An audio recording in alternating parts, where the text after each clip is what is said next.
Penggunaan material dan alat konstruksi.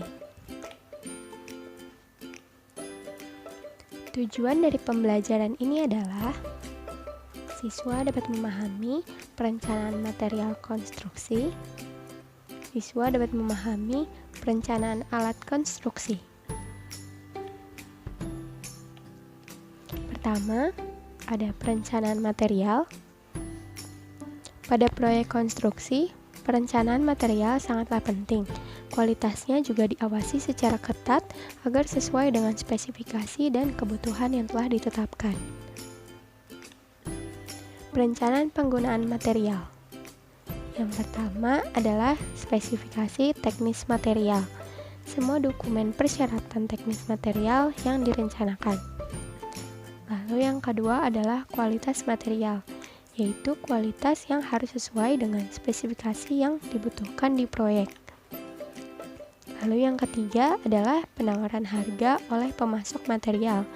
Perlu adanya pertimbangan harga yang ditawarkan oleh pemasok, dan sebaiknya pemasok juga merupakan rekanan yang telah bekerja sama dan memberikan pelayanan yang baik. Yang keempat adalah waktu pengiriman. Pengiriman material harus sebelum pekerjaan dimulai. Lalu ada penyimpanan, yaitu penyimpanan harus sesuai kapasitas material yang akan digunakan, serta memperhitungkan sirkulasi material. Termin pembayaran material. Pembayaran material dilakukan sesuai arus kas proyek agar keuangan tetap aman. Pajak penjualan material. Pajak dihitung dalam harga satuan material atau dalam harga proyek secara keseluruhan. Prosedur penerimaan material. Pertama adalah material yang diterima diawasi kualitas, kuantitas, kelengkapan dokumen, dan spesifikasi materialnya oleh pengawas mutu. Lalu, material yang dikirim dapat ditolak jika tidak sesuai dengan spesifikasi proyek. Jika sudah sesuai, material bisa disimpan di gudang penyimpanan. Lalu yang ketiga adalah bagian logistik, menyusun daftar penerimaan material dan mencatat sirkulasi material agar material yang dibutuhkan dan digunakan terjaga. Lalu tempat penyimpanan material di dalam gudang harus aman agar tahan terhadap pengaruh cuaca. Penyimpanan juga diatur sesuai jenisnya agar tidak menyulitkan saat pengambilan material. Prosedur pengadaan material.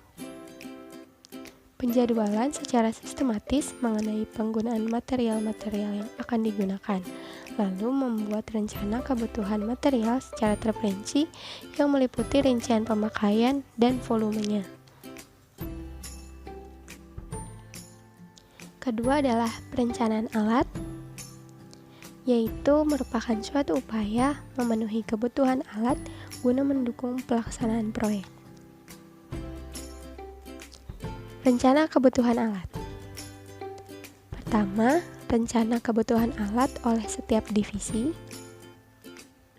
yaitu rencana yang disesuaikan dengan kebutuhan divisi atau unit dan selanjutnya dilaporkan sampai ke pusat.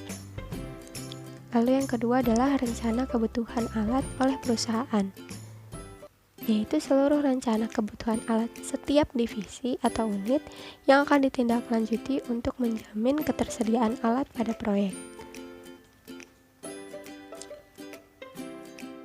Rencana pengadaan alat ada beberapa cara. Yang pertama, yaitu dengan mutasi alat, yaitu memindahkan alat dari proyek lainnya. Lalu yang kedua ada sewa, yaitu menyewa alat ke perusahaan penyedia alat melalui sistem sewa.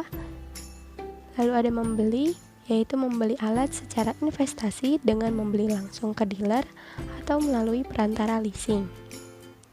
Lalu ada sistem buyback, yaitu membeli alat untuk dipakai selama proyek berjalan dan segera dijual setelah proyek selesai dikerjakan. Kesimpulan dari pembelajaran ini adalah material dan peralatan konstruksi merupakan satu kesatuan kerja yang saling mendukung. Ketersediaan material dan alat dapat mendukung penyelesaian proyek konstruksi sesuai jadwal yang telah ditentukan. Perencanaan pengadaan material perlu mempertimbangkan hal-hal berikut, yaitu spesifikasi teknis material yang akan digunakan, kualitas material, harga setelah pajak, waktu pengiriman, penyimpanan, dan termin pembayaran. Bagian logistik bertanggung jawab dalam proses pengadaan dan penerimaan material. Material yang telah dikirim oleh pemasok harus diperiksa kuantitas dan kualitasnya. Material yang telah sesuai spesifikasi teknis diterima dan yang tidak sesuai dikembalikan kepada pihak pemasok. Material yang akan digunakan dalam pekerjaan konstruksi harus sudah tersedia sebelum pekerjaan tersebut dilaksanakan. Oleh karena itu, diperlukan ruang penyimpanan material yang memenuhi standar. Prosedur pengadaan material diawali dari perencanaan kebutuhan material yang selanjutnya pengadaannya dilakukan oleh bagian logistik.